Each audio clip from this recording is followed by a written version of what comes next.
আরও একবার আপনাদের সামনে চলে এলাম। আমরা একটু রাজ্য রাজনীতির পরিস্থিতির দিকে একটু নজর রাখি, কারণ সবটা মিলিয়ে না ভীষণ কনফিউশন তৈরি হয়েছে। অ্যাটলিস্ট আমার তো তৈরি হয়েছে, কিছু বুঝতে পারছি না কে ভালো কে মন্দ, ভালোরা কখন যাবে, মন্দরা কোথায় পড়ে থাকবে। আসছে আমাদের রাজনৈতিক বিশ্লেষক অর্ক বসে আছেন, অর্ক ভাদুরী সাংবাদিক, তিনি আমার এই ইন্ট্রোডাকশন শুনে আসছেন। কিন্তু অর্ক সিরিয়াসলি আমি বুঝতে পারছি না কে ভালো কে মন্দ, তুই বেড়াল না মুই বেড়াল, হ্যাঁ এই কালো ধলো এইগুলোর যে এই যে লড়াই কি হচ্ছে বলো তো। মানে এবার তো সরাসরি বলছি যে ভালো তৃণমূল খারাপ তৃণমূল, তৃণমূল আজকে যারা রাজ্যসভার সাংসদ তারা হঠাৎ তৃণমূল ছেড়ে দিয়ে বিজেপিতে জয়েন করে বিজেপির রাজ্যসভার সাংসদ হয়ে গেলেন। এবং মমতা বন্দ্যোপাধ্যায়ের আদি তৃণমূলের যারা কাছের লোকজন, তার মধ্যে মদন মিত্র অত্যন্ত গুরুত্বপূর্ণ একটি নাম।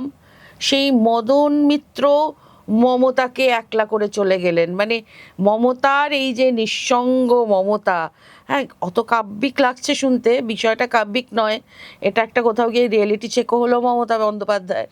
এই সবটা মিলিয়ে পরিস্থিতিটা কি? এটা হাসি পাচ্ছে তো বটেই, কিন্তু এটা যদি গণতন্ত্রের দিক থেকে দেখি এটা ভীষণ রকম একটা অশনি সংকেত। পশ্চিমবঙ্গে বিজেপি যেটা করলো এতখানি প্রায় নজিরবিহীন। আমার অন্তত মনে পড়ছে না। বিজেপিতে অনেক জায়গাতেই সরকার গঠন করেছে, ধরো বারবার করে তারা ইউপিতে জিতছে, তারা বিহারে জিতছে, রাজস্থানে জিতছে, গুজরাটে জিতছে, এমপিতে জিতছে, কিন্তু কোথাও তুমি বলো যে গোটা বিরোধী দলটাকে, সবচাইতে বড় যে সংসদীয় বিরোধী দল, সেইটাকে খেয়ে ফেললো বিজেপি। এবং খেলো কিরকম ভাবে বলো তো? খেলো হচ্ছে ওই আমরা যেমন বড় ইলিশ মাছ কিনি, যখন বড় ইলিশ মাছ কিনে সেটা নানান রকম ভাবে সেটা রান্না করা হয়। তার ধরো তুমি রিং পিস যেগুলো, তুমি সেটা কয়েকটা ভাজা খেলে, দুটো তুমি পাতুরি তৈরি করলে, অনেক পূর্ববঙ্গের একটা দারুণ ডিশ আছে লেজা দিয়ে লেজা ভর্তা হয়, তৃণমূলকে এরকম ভাবে খাওয়া হলো। একটা অংশকে এনসিপিআই বানানো হলো, একটা অংশকে ভালো তৃণমূল বানানো হলো, আর মমতা বন্দ্যোপাধ্যায়ের সাথে যারা রয়েছেন তারা রয়ে গেলেন। এবং আরও একটা খুব ইন্টারেস্টিং যে বিজেপি প্রকৃত অর্থেই যে ওয়াশিং মেশিন সেটা তারা প্রমাণ করলো। তার কারণ ধরো জাভেদ খান, ফিরহাদ হাকিম, যাদের বিরুদ্ধে শুধুমাত্র রাজনৈতিক বিরোধিতা তো বিজেপি করেনি, ভীষণ কমিউনাল ক্যাম্পেইন করেছে, সরাসরি কমিউনাল প্রচার করেছে, তারা এখন কিন্তু সবাই একদম পবিত্র হয়ে গিয়েছেন, কারণ তারা দুজনেই ঋতব্রতের তৃণমূলের নাম লিখিয়েছেন। আবার যে মদন মিত্র এতদিন জেল খাটলেন, সেই মদন মিত্র এখন তিনি আবার জোড়া ফুল ছেড়ে তিনি ঋতব্রত, মানে মমতা বন্দ্যোপাধ্যায়কে ছেড়ে ঋতব্রত বন্দ্যোপাধ্যায়ের দলে গিয়ে যোগ দিলেন। ঋতমূল নাম হচ্ছে, ঋতমূল, রাইট, ঋতমূল। হ্যাঁ, অনেকে বলছেন একটা হচ্ছে ঋত তৃণমূল, একটা মৃত তৃণমূল। এবারে মৃত তৃণমূল আদতেই মৃত কিনা সেটা এক্ষুনি বলার সময় আসেনি, তবে তারা যে কোমায় চলে গিয়েছে সেটা বলাই যায়। কারণ মদন মিত্র খুব খুব গুরুত্বপূর্ণ। কারণ তৃণমূল কংগ্রেস যখন শুরু করেছিল তার জার্নি 1998 সালে, সেই সময় কিন্তু পশ্চিমবঙ্গের যারা ওজনদার কংগ্রেস নেতা তারা কেউই প্রায় মমতা বন্দ্যোপাধ্যায়ের সঙ্গে আসেননি। প্রিয়রঞ্জন দাস মুন্সি আসেননি, বরকত এবিএ গনি খান চৌধুরী তিনি আসেননি, সুব্রত মুখোপাধ্যায় আসেননি, অধীর চৌধুরী তো আসেননি বটেই। এবং সেই সময়ে মমতা বন্দ্যোপাধ্যায়ের সাথে সরাসরি লড়াই ছিল সোমেন মিত্রর, তিনিও কংগ্রেসে ছিলেন। কাজেই মমতার শুরুটা হয়েছিল কিন্তু একজন নিঃসঙ্গ যাত্রী হিসেবেই। এবং মমতার পাশে সেই সময় কারা ছিলেন একটু পরিচিত যারা কংগ্রেস নেতার মধ্যে, অজিত পাঁজা ছিলেন, আর কে ছিলেন, পঙ্কজ বন্দ্যোপাধ্যায় ছিলেন। এই অজিত পাঁজা এবং পঙ্কজ বন্দ্যোপাধ্যায়কে মমতা বহু আগেই, দুজনেই প্রয়াত, তার মধ্যে পঙ্কজবাবু শেষ জীবনে রাজনৈতিক সন্ন্যাস নিলেন, তো এই দুজনকেই কিন্তু মমতা বহু আগেই তার যে রাজনৈতিক যে অরবিট তার থেকে ছিটকে দিয়েছিলেন।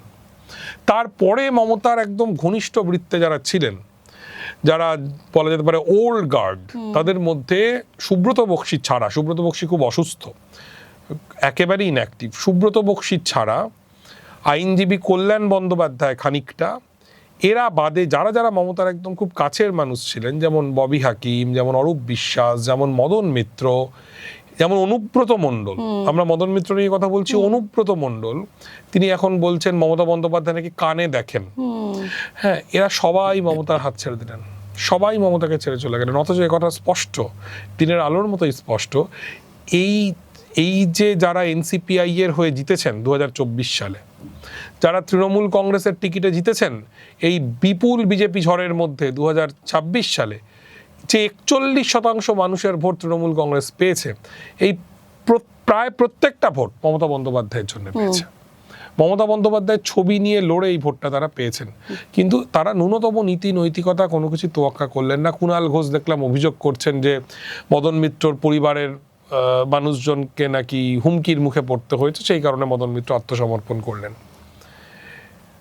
অনেকদিন আগে একজন লিখেছিলেন না যে অলিক কুনাট্য রঙ্গে মজে লোকে রাড়ে বঙ্গে, তা গোটা বঙ্গদেশ জুড়ে, এই ভাঙা বঙ্গদেশের সর্বত্র তৃণমূল কংগ্রেস নামক দলটি, যার 98 সালে ব্যাপক উত্থান হয়েছিল এবং প্রতিষ্ঠার 13 বছরের মাথায় 2011 সালে তারা ক্ষমতায় এসেছিল, তার 15 বছর বাদে তার রাজনৈতিক পরাজয় ঘটলো, কিন্তু তার থেকেও বেশি হচ্ছে একটা নৈতিক পতন ঘটলো। দলটা যে শেষ দিকটায় একেবারেই একটা লুটপাটের সিন্ডিকেটে পরিণত হয়েছিল সেটাই প্রমাণ হলো, এবং মমতা বন্দ্যোপাধ্যায় আক্ষরিক অর্থে একা হয়ে গেলেন। অভিষেক বন্দ্যোপাধ্যায় তিনি বাড়ির বাইরে খুব একটা বেরোন না, মাঝে মধ্যে বিবৃতি দেন, তিনি সেই যে ডিম খেলেন তারপর থেকে খুব আর বেরোন না।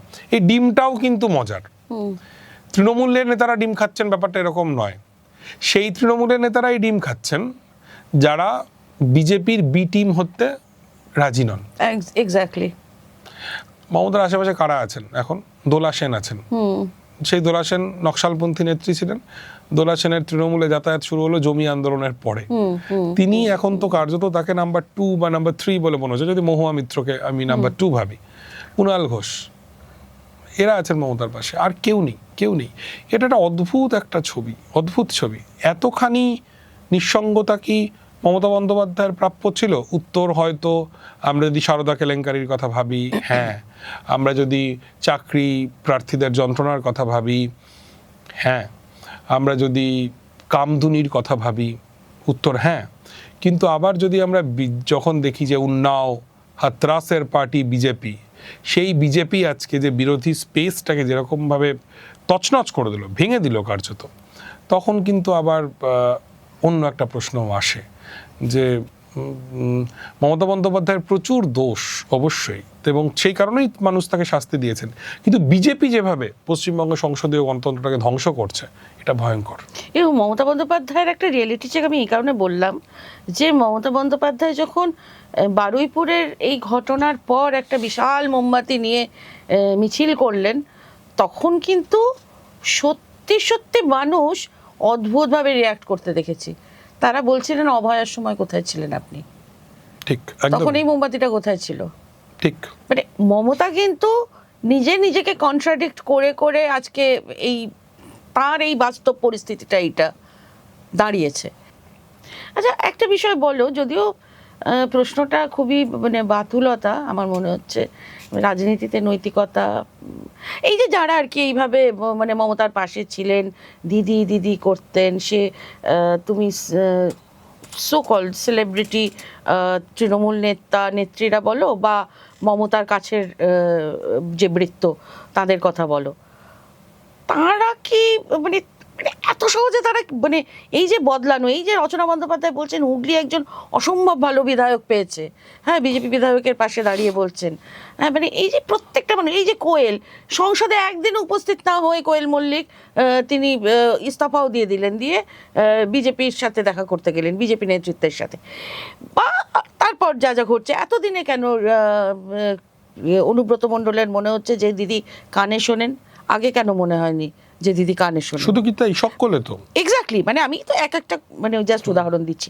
এইগুলো তো মানে প্রচুর, সবাই প্রায় এই এদের নৈতিকতার জায়গাটা কি, এদের রাজনীতির জায়গাটা কি? এক্স্যাক্টলি। এবং মানে মজাটা হচ্ছে কি, যখন ধরো এই যে রাজ্যসভার সাংসদরা তারা তৃণমূল ছাড়ছেন, আবার বিজেপির হয়ে তারা রাজ্যসভায় জিতবেন, সুদীপ বন্দ্যোপাধ্যায়ের মতো মানুষ, সেই মানুষটির ট্র্যাক রেকর্ডই হচ্ছে বারবার আমি একজন সিনিয়র জার্নালিস্টের সঙ্গে কথা বলছিলাম, সুদীপ বন্দ্যোপাধ্যায়ের সম্পর্কে তিনি বললেন যে গদ্দারি, বেইমানি এটা ওর রাজনৈতিক অস্ত্র, আয়ুধ।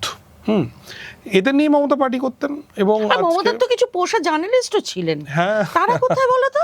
তাদের তো খুঁজে পাচ্ছি না। আমার চেয়ে তুমি আরো বেটার বলতে পারবে। সিরিয়াসলি বলছি, আমি তাদের খুঁজে পাচ্ছি না। এনিওয়ে, এইটা প্রমাণ করে যে রাজনীতি থেকে নীতি, নৈতিকতা, মূল্যবোধের কোনো জায়গা আর নেই।